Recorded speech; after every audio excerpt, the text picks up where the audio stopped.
मैं कच्छा वालों की बात करूंगा। वो कच्छे वाले जो इस देश को चला रहे हैं, वो कच्छे वाले जो इस देश को बर्बाद कर रहे हैं, वो कच्छे वाले जो इस देश को ठग रहे हैं, वो कच्छे वाले जो इस देश को लूट रहे हैं, वो कच्छे वाले जिन्होंने न्यायपालिका को भी अपने कब्जे में कर लिया है, उसे अपना गुलाम बना लिया है, उसे मनुपालिका बना दिया है। वो कच्छे वाले जो सुप्रीम कोर्ट में जस्टिस के रूप में भी घुस गए हैं, वो कच्छे वाले जो देश को चला रहे हैं, वो कच्छे वाले जो देश को बर्बाद कर रहे हैं। दोनों में ज्यादा फर्क नहीं है। देश को चलाने वाले ही देश को बर्बाद कर रहे हैं। मैं यह साबित कर दूंगा आज कि सुप्रीम कोर्ट में बैठे हुए जस्टिस, कुछ जस्टिस, ना कि सारे जस्टिस, कुछ जस्टिस आरएसएस के एजेंट हैं, कच्छे वाले जस्टिस हैं वो, जिनका काम सिर्फ और सिर्फ संविधान विरोधी जजमेंट सुनाना है, कानून पास करना है, और जिसको लागू करने में संसद भी मजबूर हो जाती है, क्योंकि बीजेपी में जो लोग हैं वो बहुमत में हैं और वो कच्छे वाले लोग हैं जो संसद में बैठे हैं। और आज हमारा विपक्ष इस बारे में खामोश है। देश की तमाम पार्टियां, राजनीतिक दल खामोश हैं। देश के संगठन, एनजीओज, साथ में बहुजन संगठन खामोश हैं। क्यों? हम भीम क्रांतिकारी किसी से कम नहीं है। हम भीम क्रांतिकारी तलवार से भी ज्यादा तेज धार हम रखते हैं। हम भीम क्रांतिकारी एटम बम से भी कहीं ज्यादा की ताकत रखते हैं। हम किसी से कम नहीं है। और सोशल मीडिया हमारा सबसे बड़ा हथियार है। इसे हमें इस्तेमाल करना बहुत जरूरी है। जितने साथी और जुड़े, दोबारा रिक्वेस्ट करूंगा, कुछ ग्रुपों में इस वीडियो को शेयर करें। कंप्लीट होने के बाद सारे ग्रुपों में शेयर करें। सारे साथियों को जोड़ लीजिए। आज मैं आरएसएस की इंटरनल पॉलिसी, जो देश की न्यायपालिका में घुस चुके हैं जस्टिस के रूप में, उनकी सच्चाई सबूतों के साथ पेश करूंगा। मैं गलत नहीं हूं।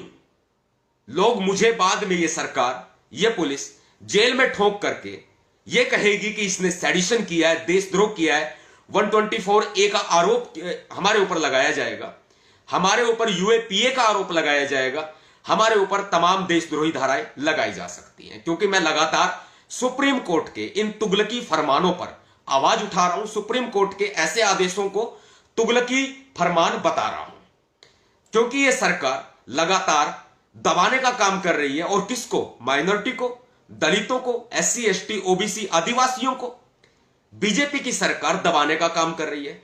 न्यायपालिका को मनुपालिका बना दिया गया है। ये कच्छे वाले लोग पूरे देश को बर्बाद करने का काम कर रहे हैं। हर तरह से, हर जगह लूटखोरी, घूसखोरी, हर जगह भ्रष्टाचार, हर जगह दलित विरोधी मानसिकता, हर जगह मुस्लिम विरोधी मानसिकता, अल्पसंख्यक विरोधी मानसिकता, इनकी सारी सामने आ रही है। जितने साथी मेरे साथ जुड़ रहे हैं, इस आवाज को दूर तक पहुंचाएं, मनुपालिका तक भी पहुंचाएं। मैं पहले बता दूं और बता चुका हूं कि मैं देश के संविधान को सर्वोपरि मानता हूं।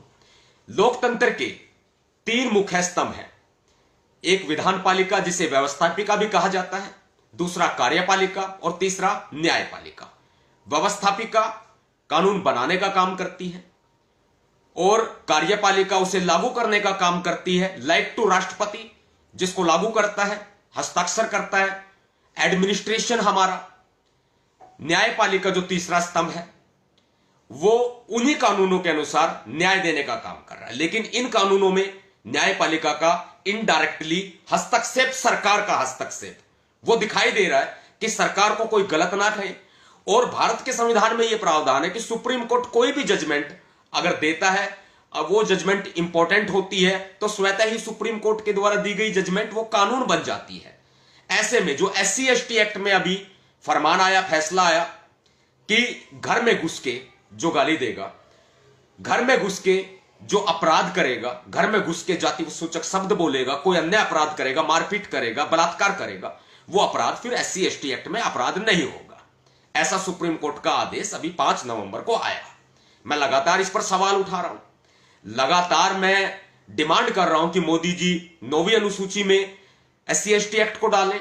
मोदी जी इस पर ऑर्डिनेंस पास करें, लेकिन आपको पता है हमाम में ये बीजेपी के लोग सारे नंगे हैं, विपक्ष भी कोई आवाज नहीं उठा रहा। आपकी जिम्मेदारी बनती है। मैं आपसे भी एक सवाल करूंगा, सबसे बड़ा सवाल, जब सतपाल तंवर को ये सरकार अपने कब्जे में ले लेगी, जब सतपाल तंवर के खिलाफ तमाम देशद्रोह की धाराएं लगाई जाएंगी, सतपाल तंवर के खिलाफ यदि कोई भी किसी भी तरह का गैर कानूनी हथकंडा इस्तेमाल किया जाएगा, या फिर दलितों को पूरे तरीके से, SC ST OBC को, आदिवासियों को गुलाम कानूनी तौर पर बना लिया जाएगा, क्या तब आवाज उठाएंगे?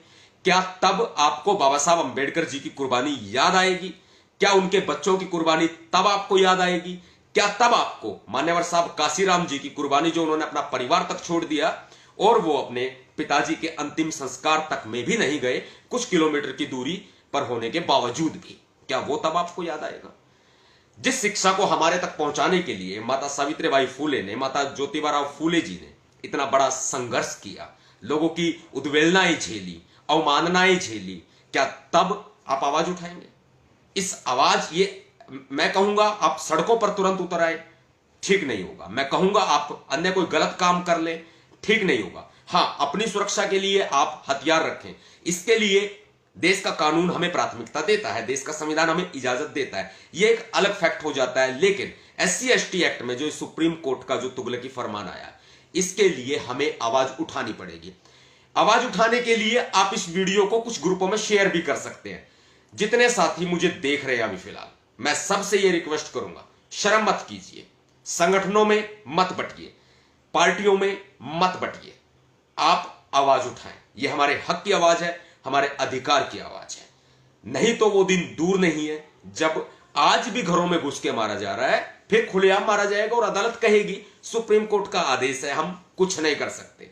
पुलिस कहेगी सुप्रीम कोर्ट का आदेश है, हम कुछ नहीं कर सकते। नतीजन क्या होगा? आपको न्याय नहीं मिलेगा। या तो आप सुसाइड कर लेंगे या फिर हथियार उठा लेंगे।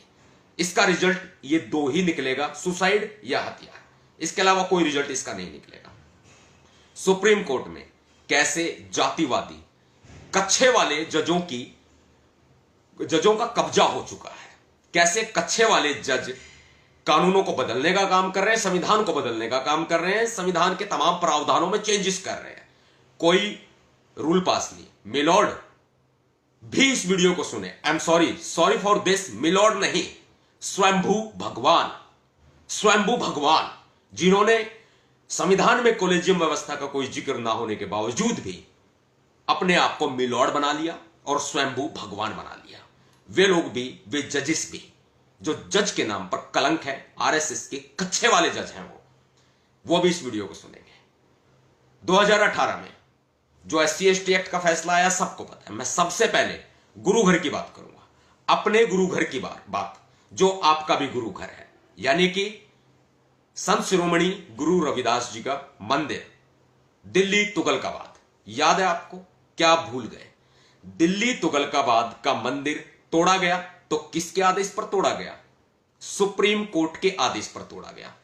8 अप्रैल 2019 को जस्टिस कहना उचित नहीं होगा, रिस्पेक्टली फॉर जस्टिस पद, लेकिन व्यक्ति विशेष को मैं कह सकता हूं, RSS के कच्चे वाले अरुण मिश्रा और नवीन सिन्हा ने एक जजमेंट पास की कि विवादित ढांचा गिरा दिया जाए। अमल नहीं हुआ। वहां भी जो हमारी कमेटी थी, गुरु रविदास कमेटी, उन्होंने भी अमल नहीं किया। इसके बाद दोबारा पुनः फैसला आया 9 अगस्त 2019 को। अवमानना की कार्रवाई करने की धमकी दी। उस समय 2 जस्टिस मौजूद थे। एक तो ये अरुण मिश्रा, जस्टिस नहीं, RSS के कच्चे वाले अरुण मिश्रा और MR शाह, इन्होंने कहा रात में खाली चाहिए हमें जमीन, विवादित ढांचे को गिरा दो, जो आगे आए सख्त कार्रवाई करो, जो विरोध करे सख्त कार्रवाई करो, राजनीतिक माहौल मत बनाओ, देश का माहौल मत गरमाने दो। खुली छूट दे दी पुलिस को, प्रशासन को, सरकार को कि गुरु रविदास मंदिर गिरा दिया जाए। यह किसके आदेश पर हुआ भाई? सबूत नंबर 1, RSS के कच्चे वाले जस्टिस। 2 शुरू में 2 बताए, इसके बाद इनके साथ एक और जुड़ गया, एमआर शाह, 3 आरएसएस के कच्चे वाले जस्टिस के बारे में मैंने आपको बताया। ये सबूत नंबर 1, जो SC ST के विरोधी गुरु रविदास, जो हमारे महापुरुष, हमारे संत जो हैं, उनके विरोध में ये सब आरएसएस की मानसिकता और आरएसएस के कच्चे वाले प्रधानमंत्री नरेंद्र मोदी जी और अमित शाह के इशारे पर कराया गया, किया गया। हां, एक बात और बता दूं, पेटिशन दाखिल हुई, रिव्यू पिटीशन, आदेश को पलटा जाए, कोई सुनवाई नहीं हुई।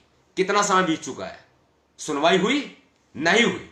सुप्रीम कोर्ट कठपुतली बनकर काम कर रहा है, आरएसएस के प्रधानमंत्री नरेंद्र मोदी के, बीजेपी के इशारे पर खेल रहा है।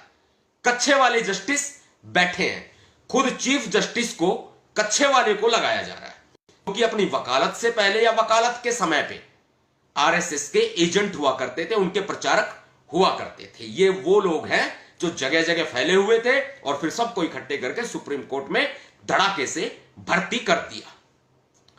ऐसी पोल कोई नहीं खोलेगा, ऐसी आवाज कोई नहीं उठाएगा। वीडियो थोड़ी लंबी होगी लेकिन सुननी पूरी होगी और सभी साथियों को सुनानी भी पूरी होगी। लाइक करते रहिए, शेयर करते रहिए, कमेंट करते रहिए। सबूत नंबर 1 मैंने आपको बताया। सबूत नंबर 2, इसके बाद खुद सुप्रीम कोर्ट ने कहा, गुरु रविदास मंदिर पर जो लोग आंदोलन कर रहे हैं, जो लोग प्रोटेस्ट कर रहे हैं, धरना कर रहे हैं, उनके खिलाफ सभी राज्य की, जहां भी जिस भी राज्य में हो रहा है, वो पुलिस और सरकारें सख्त से सख्त कार्रवाई करे और अवमानना के तहत भी कार्रवाई करे, देशद्रोह के तहत भी कार्रवाई करे, यानी कि पिटारा बंद दबा दिया गया। यह सबूत नंबर 2 मेरे आपके सामने मैंने रखा। सबूत नंबर 3, इसी दौरान की बात है, उत्तराखंड के भादराबाद पथरी के गांव बादशाहपुर में गुरु रविदास मंदिर तोड़ने का आदेश सुप्रीम कोर्ट ने ही दिया। दिल्ली का अलग था, उत्तराखंड का मैं अलग बता रहा हूं।